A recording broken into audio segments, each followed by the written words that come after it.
ശ്രീ നീലകണ്ഠ തീർത്ഥപാദസ്വാമികളുടെ പരശിവസ്തവത്തിലെ മറ്റൊരു ശ്ലോകത്തിലേക്ക് നമുക്ക് പ്രവേശിക്കാം.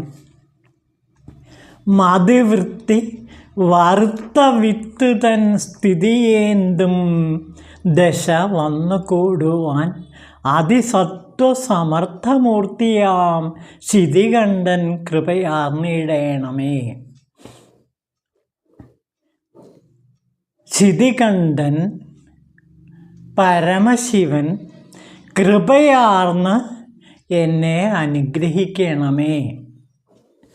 ഭഗവാൻ ശിവൻ എന്നെ കൃപയോടെ അനുഗ്രഹിക്കണമേ. എന്തിനു വേണ്ടിയിട്ട്? മതിവൃത്തി വറുത്ത വിത്ത് തൻ സ്ഥിതിയേന്തും ദശ വന്നുകൂടാൻ. എൻ്റെ മനോവൃത്തികളെ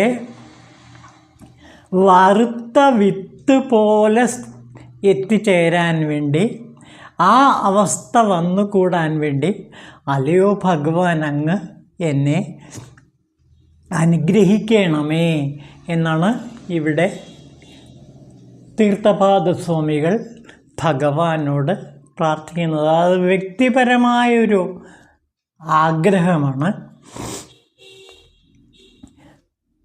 ഭഗവാൻ ശിവൻ എന്നെ അനുഗ്രഹിച്ച് എൻ്റെ മനോനിലയെ ആകെ ഇല്ലാതാക്കണമേ എന്നാണ് ഇവിടെ പ്രാർത്ഥന.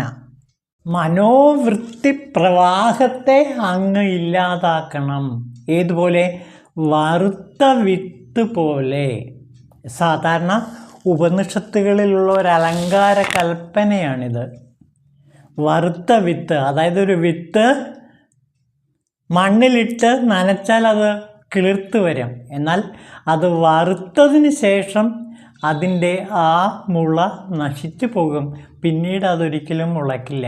അപ്പോൾ വറുത്ത വിത്ത് പോലെ ഇനിയൊരിക്കലും ഒരു വികാരവും ഉണ്ടാകാത്ത തരത്തിൽ അല്ലയോ ഭഗവാൻ എൻ്റെ മനോവൃത്തി പ്രവാഹത്തെ അങ്ങ് ഇല്ലാതാക്കണമേ. മനസ്സാണ് നമ്മുടെ ശത്രു, മനസ്സാണ് നമ്മുടെ ബന്ധു. അപ്പോൾ മനസ്സിനെ ഒതുക്കണം, മനസ്സിനെ മെരുക്കണം, മനസ്സിനെ ഇല്ലാതാക്കണം. ഇതാണ് ഒരു സന്യാസിയുടെ ജീവിതത്തിലെ ഏറ്റവും പ്രധാനപ്പെട്ട ഒരു ഘടകം. അപ്പോൾ ഒരു ആത്മീയ ജീവിതത്തിലേക്ക് നയിക്കുന്ന ഒരു വ്യക്തിക്ക് മനസ്സ് എപ്പോഴും വലിയ വലിയ തടസ്സങ്ങൾ സൃഷ്ടിച്ചു കൊണ്ടേയിരിക്കും. കാരണം മായാമോഹങ്ങൾ ആ മനസ്സിൽ നുരകളായി പൊന്തി പൊന്തി വന്നുകൊണ്ടേയിരിക്കും. ഈ നുരകളെയെല്ലാം ഇല്ലാതാക്കി മനസ്സാകുന്ന ഇളകിമറിയുന്ന കടലിനെ ശാന്തമാക്കണം. അതിനെന്ത് വേണം? ശിവൻ്റെ അനുഗ്രഹം, ശിവൻ്റെ കൃപ ഉണ്ടെങ്കിൽ മാത്രമേ മനോനിഗ്രഹം നടക്കൂ. അപ്പോൾ മനസ്സിനെ നിയന്ത്രിക്കണമെങ്കിൽ ഈശ്വരകൃപ, ശിവകൃപ അത്യാവശ്യമാണ്. ശിവൻ്റെ അരുളില്ലാതെ മനസ്സിനെ നിയന്ത്രിക്കാൻ കഴിയില്ല. മനസ്സിനെ നിയന്ത്രിക്കാതെ ഒരാൾക്ക് ആത്മീയ ജീവിതത്തിൻ്റെ ഉന്നത തലങ്ങളിലേക്ക് എത്തിച്ചേരാൻ കഴിയില്ല. മനസ്സിന് അടിമപ്പെട്ട് കഴിയുകയാണെങ്കിൽ അയാൾ മായയ്ക്കടിമപ്പെട്ട് നിതാന്തമായ ദുഃഖത്തിന് അടിപ്പെട്ട് ജീവിക്കേണ്ടി വരും. ഈ ദുഃഖമില്ലാതാക്കണമെങ്കിൽ, ഈ മായ പരിപൂർണമായി നശിപ്പിക്കണമെങ്കിൽ മനസ്സിനെ നിയന്ത്രിക്കുക തന്നെ വേണം. മനസ്സിനെ നിയന്ത്രിക്കാൻ ഒരുപാട് അവസ്ഥകൾ നമ്മുടെ ഭാരതീയ തത്വചിന്തയിൽ പറയുന്നുണ്ട്. അതിലൊന്ന് നാമജപ കീർത്തനമാണ്. ശിവനെ കീർത്തിച്ചുകൊണ്ട്, ശിവനെ സ്തുതിച്ചുകൊണ്ട്, ശിവനെ ആരാധിച്ചുകൊണ്ട് നമ്മുടെ മനസ്സിനെ നിയന്ത്രിക്കാൻ പറ്റും. അപ്പോൾ മനസ്സിൽ ചില മന്ത്രങ്ങൾ അല്ലെങ്കിൽ ചില നാമങ്ങൾ സ്ഥിരം ജപിച്ചുകൊണ്ട് നാമജപ സാധനയിലൂടെ തന്നെ ഒരാൾക്ക് മനസ്സിനെ നിയന്ത്രിക്കാൻ കഴിയും. അപ്പോൾ മനസ്സിനെ നിയന്ത്രിക്കാനും കീഴ്പ്പെടുത്താനുമുള്ള ഏറ്റവും എളുപ്പമായ വിദ്യ എന്ന് പറയുന്നത് കലികാലത്ത് നാമജപ സാധനയാണ്. നമഃശിവായ എന്ന പഞ്ചാക്ഷരി മന്ത്രം ജപിച്ചാൽ തന്നെ ഒരാൾക്ക് മനസ്സിനെ നിയന്ത്രിക്കാൻ കഴിയും. അതിന് എന്തുകൂടി വേണം? ഈശ്വരൻ്റെ കൃപ കൂടി, ശിവൻ്റെ കൃപ കൂടി വേണം. അത് ഉണ്ടാകണമേ എന്ന് ഭഗവാൻ ശിവനോട് ഇവിടെ തീർത്ഥപാദസ്വാമികൾ അഭ്യർത്ഥിക്കുകയാണ്, പ്രാർത്ഥിക്കുകയാണ്. അപ്പോൾ ഇത് നമുക്ക് കൂടിയുള്ള പ്രാർത്ഥനയാണ്. മതിവൃത്തി വറുത്ത വിത്ത് തൻ സ്ഥിതിയേന്തും ദശ വന്നുകൂടുവാൻ അതിസത്വസമർത്ഥമൂർത്തിയാം ശിതികണ്ഠൻ കൃപയാർന്നിടേണം. ശിതികണ്ഠൻ ഭഗവാൻ ശിവൻ എൻ്റെ എല്ലാ മതിവൃത്തികളെയും മനോവൃത്തി പ്രവാഹത്തെയും ഇല്ലാതാക്കാൻ വേണ്ടിയുള്ള കൃപ എന്നിൽ ചൊരിയണമേ. വളരെ പ്രധാനപ്പെട്ട ഒരു കാര്യമാണ് ഇവിടെ തീർത്ഥപാദസ്വാമികൾ പറയുന്നത്. അപ്പോൾ ശിവയോഗത്തിന് തയ്യാറെടുക്കുന്ന ഒരാൾ മനോവൃത്തികളെ നിയന്ത്രിക്കുക തന്നെ വേണം. മനോവൃത്തി പ്രവാഹം മനുഷ്യനെ മായയിലേക്ക്, നിതാന്തമായ ദുഃഖത്തിലേക്ക് തള്ളിവിടും. വറുത്ത വിത്ത് പോലെയായിരിക്കണം മനസ്സ്. അതിൽ ആഗ്രഹങ്ങൾ ഒരിക്കലും ഉണ്ടാകാൻ പാടില്ല. അപ്പോൾ മതിവൃത്തിയുടെ, അതായത് മനോവൃത്തിയുടെ പ്രവാഹത്തെ വറുത്ത വിത്ത് പോലെ അങ്ങ് അല്ലയോ ഭഗവാൻ ആക്കി തീർക്കണമേ. എൻ്റെ മനസ്സിലിനി ചിന്തകൾ ഉണ്ടാകാതിരിക്കട്ടെ, വാസനകൾ ഉണ്ടാകാതിരിക്കട്ടെ. അങ്ങനെ എല്ലാ വാസനകളെയും അല്ലയോ ഭഗവാൻ അങ്ങ് വറുത്ത വിത്ത് പോലെ നശിപ്പിക്കണമേ എന്നാണ് പറയുന്നത്. അതായത് ഞാനെന്ന ചിന്ത, അഹം ചിന്ത എപ്പോഴും ഈ മനസ്സിൻ്റെ തലങ്ങളെ താഴേക്ക് വലിച്ചുകൊണ്ട് വരും. അപ്പോൾ ആ മനസ്സിലെ ഞാനെന്ന ഭാവത്തെ ഇല്ലാതാക്കണം. ഇതുതന്നെയാണ് ഒഴിവിലൊടുക്കത്തിലും പ്രധാനമായിട്ടും പറയുന്നത്. അത് ചട്ടമ്പിസ്വാമി തിരുവടികൾ അത് വ്യാഖ്യാനിക്കുന്നുണ്ട്. നമുക്ക് ആ ചട്ടമ്പിസ്വാമി തിരുവടികളുടെ വ്യാഖ്യാനത്തിലേക്ക് കൂടി നമുക്കൊന്ന് കിടക്കാം. ഇതാ നോക്കൂ, ഞാനെന്ന അനുഭവം ഒഴിയുന്നതാണ് പരമാനുഭവം. ആനന്ദവും ലയിക്കുന്ന അതീതത്വമാണ് സാക്ഷാത്കാരം. ലൗകിക ബോധത്തിൽ അമർന്ന് ജീവിച്ചാൽ സംസാരം തുടർന്നുകൊണ്ടേയിരിക്കും. വിഷയങ്ങളെ ജീവാനുഭവത്താൽ അറിഞ്ഞ് ജ്ഞാനകർമ്മേന്ദ്രിയങ്ങളാൽ മനസ്സിലാക്കി അഹംബുദ്ധിയിൽ അതോടുകൂടി രമിച്ച് വേറിടുമ്പോൾ സുഖദുഃഖ മിശ്രങ്ങൾ ജീവാത്മാക്കളെ വലയ്ക്കുന്നു. അപ്പോൾ നമ്മളൊക്കെ വലയിൽപ്പെട്ട് കഴിയുന്ന പക്ഷികളെ പോലെയാണ്. ഇത് മായയുടെ വലയിൽപ്പെട്ട് നാമൊക്കെ കുടുങ്ങിക്കിടക്കുകയാണ്. അതിൽ നിന്ന് നമുക്ക് മോചനം നേടണം. അതിനെന്താ ചെയ്യേണ്ടത്? ഇതിന് കാരണം കണ്ടെത്തി മൂലകാരണത്തെ ഒഴിവാക്കുന്ന അവസ്ഥയാണ് നാം നേടേണ്ടത്. അരുളും പരയും സൂര്യനെയും ചന്ദ്രനെയും പോലെ പ്രകാശിക്കുന്ന രണ്ട് കാര്യങ്ങളാണ്. അപ്പോൾ അരുളും പരയും, ശിവൻ്റെ അരുള്, ശിവൻ്റെ കൃപ, അതുപോലെ പരശിവം, ഈ രണ്ടുമുണ്ട് എങ്കിൽ നമുക്ക് ഈ മനസ്സിൻ്റെ ആ വാസനകളുടെ പ്രവാഹത്തെ പരിപൂർണമായിട്ടും ഇല്ലാതാക്കാൻ കഴിയും. അപ്പോൾ അതിന് വേണ്ട രണ്ട് കാര്യങ്ങളാണ് പരശിവം, പരശിവത്തെക്കുറിച്ചുള്ള ബോധം. അതിനു വേണ്ടിയിട്ടാണ് ഈ കവിത എഴുതുന്നത് തന്നെ. പരശിവബോധം മനസ്സിൽ ഉറയ്ക്കാൻ വേണ്ടി, ആ പരശിവത്തെ സാക്ഷാത്കരിക്കാൻ വേണ്ടി അതിനെന്ത് വേണം? അരുള് വേണം.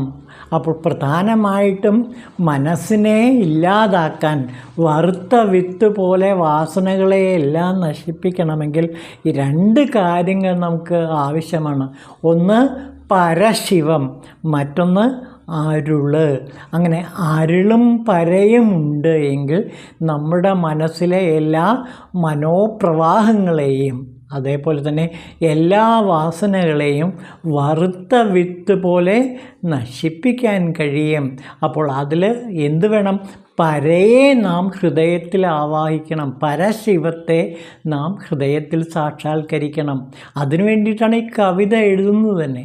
അപ്പോൾ പരശിവൻ നമ്മുടെ ഹൃദയത്തിൽ നിറഞ്ഞു ലസിക്കട്ടെ. പരശിവബോധം നമ്മുടെ ഹൃദയത്തിൽ പ്രകാശിക്കുമ്പോൾ ഒരു മഹാജ്വാല പോലെ പരശിവജ്വാല, ശിവജ്യോതി, പരഞ്ജ്യോതി നമ്മുടെ ഹൃദയത്തിൽ ജ്വലിക്കുമ്പോൾ നമുക്ക് എന്ത് ലഭിക്കുന്നു? അരുള് ലഭിക്കുന്നു. പരയുടെ അരുള് ലഭിക്കുന്നു. പരയുടെ പാല് നുകർന്നു കഴിഞ്ഞാൽ പിന്നെ നമുക്ക് എല്ലാ മനോവാസനകളെയും ഇല്ലാതാക്കാൻ കഴിയും. മനസ്സിൻ്റെ ആ വാസനയുടെ തിരത്തള്ളലിനെ ഇല്ലാതാക്കാൻ പരയും ശിവനും സ്വന്തമായി വേണം. പരശിവനെ നാം സ്വന്തമാക്കണം. അതോടെ ശിവൻ്റെ അരുള്, ഭഗവാന്റെ അനുഗ്രഹം, ഭഗവാന്റെ കൃപ നമുക്കുണ്ടാവും. കാരണവും കാര്യവും അടങ്ങിയ ദ്വന്ദ്വാതീത നിലയാണ് ശിവം. ഗുരുവരുളാൽ അതറിയണം. ഗുരുവിൻ്റെ അനുഗ്രഹം ആവശ്യമാണ്. ഗുരുവിൻ്റെ അനുഗ്രഹം ഇല്ലാതെ ഒന്നും അറിയാൻ കഴിയില്ല. ജീവാത്മബോധത്തെ ഉണ്ടാക്കി ശിവബോധത്തിന് സമർപ്പിക്കണം. വളരെ പ്രധാനപ്പെട്ട കാര്യമാണ്. നമ്മുടെ ജീവാത്മബോധം പരശിവനിൽ സമർപ്പിക്കണം. പഞ്ചഭൂതാത്മകമായ ശരീരത്തെ അരുൾ സങ്കല്പത്തോട് അനുഭവിച്ചാൽ ഒഴിയാതെ ഒടുങ്ങാൻ കഴിയും. അതാണ് ഒഴിവിലൊടുക്കത്തിൻ്റെ കാതൽ. പഞ്ചഭൂതാത്മകമായ ശരീരത്തെ അരുൾ സങ്കല്പത്തോടെ അനുഭവിച്ചാൽ എല്ലാം ഒഴിയും.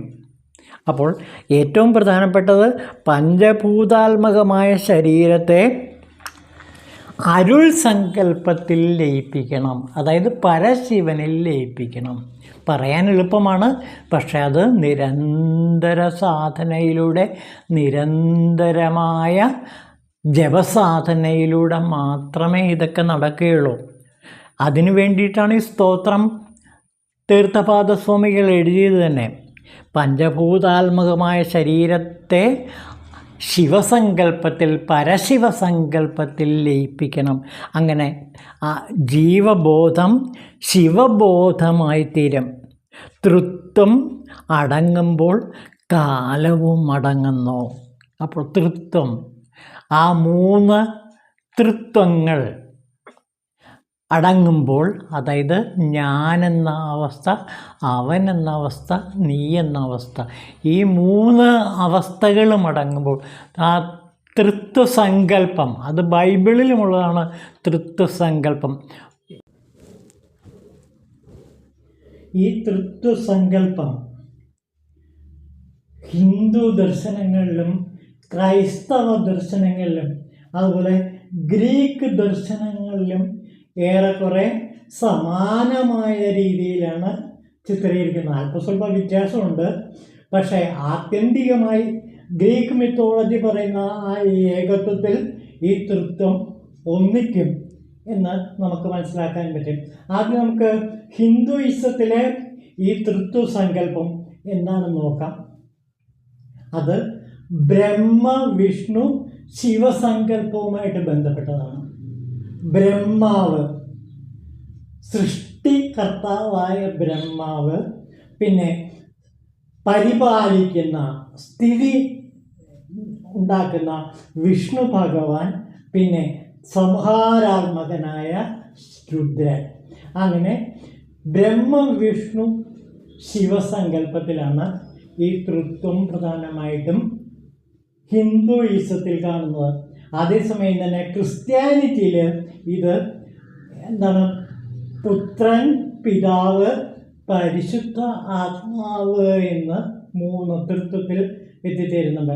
ഗ്രീക്ക് മിത്തോളജിയിലും ഗ്രീക്ക് ഫിലോസഫിയിലും ഇത് തന്നെയാണ് കാണുന്നത്. പക്ഷേ അവിടെ ഈ 3ഉം ഒന്നായിട്ട്, അതായത് നോക്കൂ, പ്രധാനമായിട്ടും ബുദ്ധിയും ആത്മാവും, അതായത് മനസ്സും ആത്മാവും എന്നുള്ള ആ തലത്തിലേക്ക് ഗ്രീക്ക് ഫിലോസഫി പോകുന്നുണ്ട്. അപ്പോൾ ഇത് ശരിക്കും തൃത്വം എന്ന് പറയുന്നത് ബോഡി, മൈൻഡ് ആൻഡ് സ്പിരിറ്റ് എന്ന് പറയുന്ന ആ 3 ഘടകങ്ങളാണ്. അപ്പോൾ ശരീരം, മനസ്സ്, ആത്മാവ്, ഈ 3ഉമാണ് തൃത്വത്തിലെ പ്രധാന ഘടകങ്ങൾ. പിന്നെ ഇതിന് ഒരുപാട് സിംബോളിക് മീനിങ്ങുകളുണ്ട്. അത് കൂടുതലായിട്ടും ഫിലോസഫിയായിട്ട് ബന്ധപ്പെട്ട് കിടക്കുന്നതാണ്. അപ്പോൾ ഇതെല്ലാം തന്നെ ഒന്ന് തന്നെയാണ്, തൃത്വസങ്കല്പം. ഞാനിപ്പോഴും ഓർക്കുന്നുണ്ട്, രാജാറാം മോഹൻ റായിയും അതേപോലെ തന്നെ അന്നത്തെ ഇവിടുത്തെ പ്രധാനപ്പെട്ട വിദേശ മിഷണറിമാരും തമ്മിൽ ഈ തൃത്വസങ്കല്പത്തെക്കുറിച്ച് വാദപ്രതിവാദങ്ങൾ ഒരുപാടുണ്ടാകേണ്ടായി. തൃത്വസങ്കല്പം ഏകത്വത്തിൽ ലയിക്കുന്നു എന്ന് രാജാറാം മോഹൻ റായി അന്ന് വാദിക്കുകയുണ്ടായി. പക്ഷേ ചില വിദേശ മിഷണറിമാർ അതിനെ അംഗീകരിക്കേണ്ടല്ല. പുത്രനും പിതാവും പരിശുദ്ധാത്മാവും വേറെ വേറെയായിട്ട് നിലകൊള്ളുന്നു എന്നാണ് സങ്കല്പം. അതാണ് രാജാറാം മോഹൻ റോയ് ചൂണ്ടിക്കാണിക്കുന്നത്. അതായത് പുത്രനും പിതാവും പരിശുദ്ധാത്മാവും ഒന്നായിത്തീരുന്നു, ഏകത്വം, നാനാത്വത്തിൽ ഏകത്വം, അതാണ് തൃത്വം, ഏകത്തിൽ ലയിക്കുന്നു എന്ന ഗ്രീക്ക് ഫിലോസഫി. അപ്പോൾ ഗ്രീക്ക് ഫിലോസഫിയും അതേപോലെ തന്നെ ഭാരതീയ ദർശനങ്ങളും ഏറെക്കുറെ സമാനമാണ്. ഇത് ഉദ്ധരിച്ചുകൊണ്ടാണ് രാജാറാം മോഹൻ റായ് പണ്ട് കാലത്ത് വിദേശ മിഷണറിമാരുമായി ഒരു വലിയ വാദപ്രതിവാദം ഈ തൃത്വസങ്കല്പത്തെക്കുറിച്ചുണ്ടാകേണ്ടായി. അതിൽ നാനാത്വത്തിൽ ഏകത്വത്തിൽ എത്തിച്ചേരുന്ന ഒരു തലത്തെക്കുറിച്ചിട്ടാണ് രാജാറാം മോഹൻ റായ് ആ ലേഖനങ്ങളിലെല്ലാം വിശദീകരിക്കുന്നത്. പക്ഷേ ഈ തൃത്വമായി തന്നെ നിലകൊള്ളുന്നു എന്നാണ് വിദേശ മിഷണറിമാർ അതിനെ എതിർത്തുകൊണ്ട് അന്ന് ഒരുപാട് വാദപ്രതിവാദങ്ങൾ നടത്തുകയുണ്ടായി. അവർക്ക് യോജിക്കാൻ കഴിഞ്ഞില്ല എന്നുള്ളതാണ് സത്യം. അപ്പോൾ ഇങ്ങനെയൊക്കെയുള്ള ഒരുപാട് സങ്കല്പങ്ങൾ എല്ലാ ദർശനങ്ങളിലും നമുക്ക് സമാനമായി കാണാൻ കഴിയും. അപ്പോൾ ഇവിടെ പറയുന്നത് തൃത്വം അടങ്ങണം, ഈ 3 നാനാത്വം അടങ്ങണം. നാനാത്വം അടങ്ങുമ്പോൾ എന്ത് സംഭവിക്കുന്നു? കാലമില്ലാതായി തീരും. അതാണ് ഇതിൻ്റെ ഏറ്റവും വലിയ സവിശേഷത. കാലം എന്നുള്ള സങ്കല്പം, സ്ഥലവും കാലവും ഇല്ലാത്ത ഒരവസ്ഥയിലേക്ക് എത്തിച്ചേരും. അതാണ് ശിവയോഗത്തിൻ്റെ കാതൽ. അതായത് തൃത്വം അടങ്ങണം, നാനാത്വം, 3 എന്നുള്ള ഈ അവസ്ഥ ഒന്നാണ്. ഇത് തന്നെയാണ് വേദാന്തത്തിൽ പറയുന്ന ത്രിപുടി. ഏത് കർമ്മത്തിനും അത്യാവശ്യം വേണ്ട 3 ഘടകം, 3 പുടം, ത്രിപുടം വേദാന്തികൾ സങ്കല്പിക്കുന്നുണ്ട്. ഈ 3 ഘടകങ്ങളെയാണ് ത്രിപുടി എന്ന ഇതുകൊണ്ട് അർത്ഥമാക്കുന്നത്. ഒരു പ്രവൃത്തിക്ക് കർത്താവ്, ചെയ്യുന്ന ആൾ, കർമ്മം, പ്രവൃത്തിയുടെ ലക്ഷ്യം, പിന്നെ ക്രിയ, ചെയ്യപ്പെടുന്ന പ്രവൃത്തി, ഇത് 3ഉം വേണം. അറിയുന്നതിന് ജ്ഞാതാവ്, അതായത് അറിയുന്നവൻ, ജ്ഞാനം, അറിവ്, ജ്ഞേയം, അറിയേണ്ടത് എന്നിങ്ങനെ 3 ഘടകങ്ങളുണ്ട്. കാണുന്നതിന് ദ്രഷ്ടാവ്, കാണുന്നവൻ, ദൃശ്യം, കാണേണ്ടത്, ദർശനം, കാഴ്ച എന്നിങ്ങനെയും 3 ഘടകങ്ങൾ വേണം. ഈ തരത്തിലുള്ള ത്രിപുടികളുടെ സംഘാതമാണ് ഈ പ്രപഞ്ചം. ത്രിപുടികളെല്ലാം നശിച്ച് ജ്ഞാതാവും ജ്ഞേയവും ജ്ഞാനവും ഒന്നാകുന്ന അവസ്ഥയാണ് വേദാന്തത്തിൻ്റെ കാതൽ. അതായത് 3ഉം ഒന്നായി ചേരുന്ന അവസ്ഥ. ഇവിടെയാണ് ക്രിസ്ത്യാനിറ്റിയുമായിട്ട് ബന്ധപ്പെടുന്നത്. 3 പുത്രൻ, പിതാവ്, പരിശുദ്ധാത്മാവ്. ഇത് തന്നെയാണ് ത്രിപുടിയായിട്ട് ബ്രഹ്മ വിഷ്ണു മഹേശ്വരന്മാരായിട്ടും നമ്മൾ സങ്കല്പിക്കുന്നത്. ഈ സങ്കല്പങ്ങളെല്ലാം ഏകത്വത്തിൽ അവസാനിക്കും, അതായത് പരശിവനിൽ അവസാനിക്കും. ഈ മൂന്നും ഒന്നാണ്. ഏത്? പരശിവം എന്ന് പറയുന്ന അവസ്ഥയിൽ എത്തിച്ചേരും. ഇത് തന്നെയാണ് ഗ്രീക്ക് മിത്തോളജിയും പറയുന്നത്. മനസ്സും ആത്മാവും ഒന്നാകുന്നു. അവിടെയും ഈ ഏകത്വത്തിലേക്ക് എത്തിച്ചേരുന്നു. അപ്പോൾ ശരിക്കും ഭാരതീയ ദർശനവും ഗ്രീക്ക് മിത്തോളജിയായിട്ട്, ഗ്രീക്ക് ഫിലോസഫിയായിട്ട് വളരെ വളരെ അടുപ്പമുണ്ട്. ഇത് തന്നെയാണ് ക്രിസ്ത്യാനിറ്റിയിലെ തൃത്വസങ്കല്പം: പുത്രൻ, പിതാവ്, പരിശുദ്ധാത്മാവ്. പക്ഷേ രാജാ റാംമോഹൻ റോയിയും അതേപോലെ തന്നെ വിദേശ മിഷണറിമാരും തമ്മിലുണ്ടായ വാദപ്രതിവാദത്തിന് കാരണം ഇതാണ്. ഈ മൂന്നും ഒന്നാകുന്നു എന്ന് രാജാ റാംമോഹൻ റോയ് പറയുന്നു. പക്ഷെ മൂന്നും മൂന്നായിട്ട് വേറിട്ട് നിൽക്കുന്നു എന്നാണ് ക്രിസ്ത്യൻ മിഷണറിമാർ സ്ഥാപിച്ചത്. അന്ന് രസകരമാണ്. ആ സംഭവങ്ങളെല്ലാം ഇന്ന് റെക്കോർഡ് ചെയ്തിട്ടുണ്ട്. അവയൊക്കെ ഇന്ന് ലേഖനങ്ങളായിട്ട് കിട്ടും.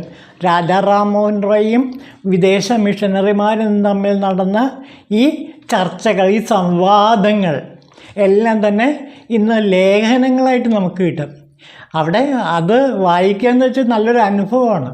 രണ്ട് ചിന്താഗതികൾ എങ്ങനെ ഒരു മധ്യമ ബിന്ദുവിൽ യോജിക്കുന്നു എന്ന് രാജാ റാംമോഹൻ റോയുടെ ചിന്തകളും ഈ വിദേശ മിഷണറിമാരുടെ ചിന്താഗതികളും തമ്മിൽ ഒന്നിക്കുന്ന ഒരവസ്ഥ രാജാ റാംമോഹൻ റോയ് നാനാത്വത്തിൽ ഏകത്വം എന്ന സങ്കല്പത്തിലൂടെ സ്ഥാപിക്കുന്നുണ്ട്. അപ്പോൾ ഇതൊക്കെ ഇനി വർത്തമാനകാലത്തിൽ സംഭവിക്കാൻ പോകുന്ന കാര്യങ്ങളാണ്. നോക്കൂ, രാജാ റാംമോഹൻ റോയ് എത്ര ദീർഘവീക്ഷണമുള്ളതായിരുന്നു.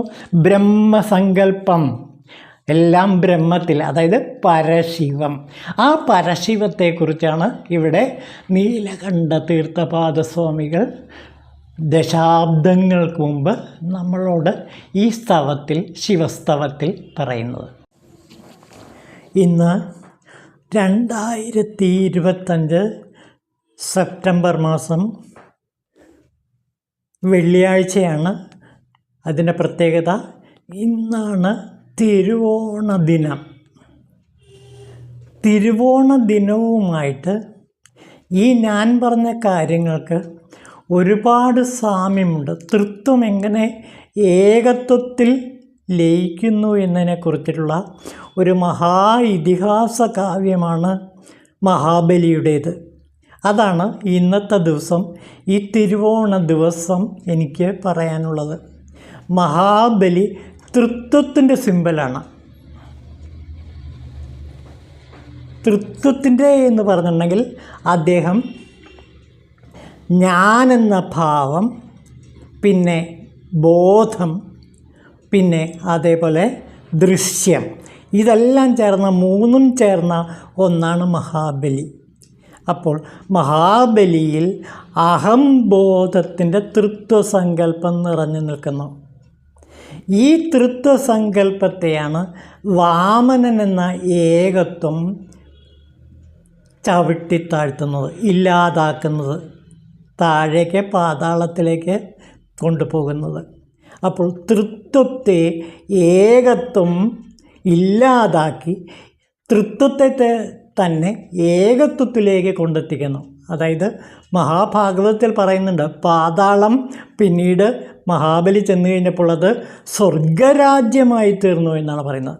അപ്പോൾ പാതാളത്തെ സ്വർഗമാക്കുന്ന മഹാബലി, അങ്ങനെ പാതാളത്തെ സ്വർഗമാക്കിയ മഹാബലി, അതായത് തൃത്വത്തിൽ നിന്ന് ഏകത്വത്തിലേക്കുള്ള ഒരു വികാസ പരിണാമം. ഈ വികാസ പരിണാമമാണ് ഇന്നത്തെ ദിവസം, തിരുവോണ ദിവസം നടക്കുന്നത്. എന്തൊരു യാദൃച്ഛികതയെന്ന് നോക്കൂ.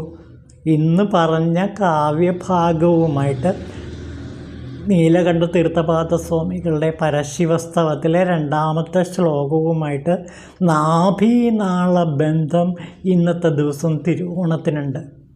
അതുകൊണ്ട് തിരുവോണ ദിവസം ഇത് പറയാൻ കഴിഞ്ഞതിൽ വളരെ വളരെ സന്തോഷമുണ്ട്. ഭാവിയിൽ ഒരുപക്ഷെ ഇത് എല്ലാവരും ശ്രദ്ധിക്കണമെന്ന് ഒരപേക്ഷ കൂടിയുണ്ട്. ഓം ശിവായ നമഃ.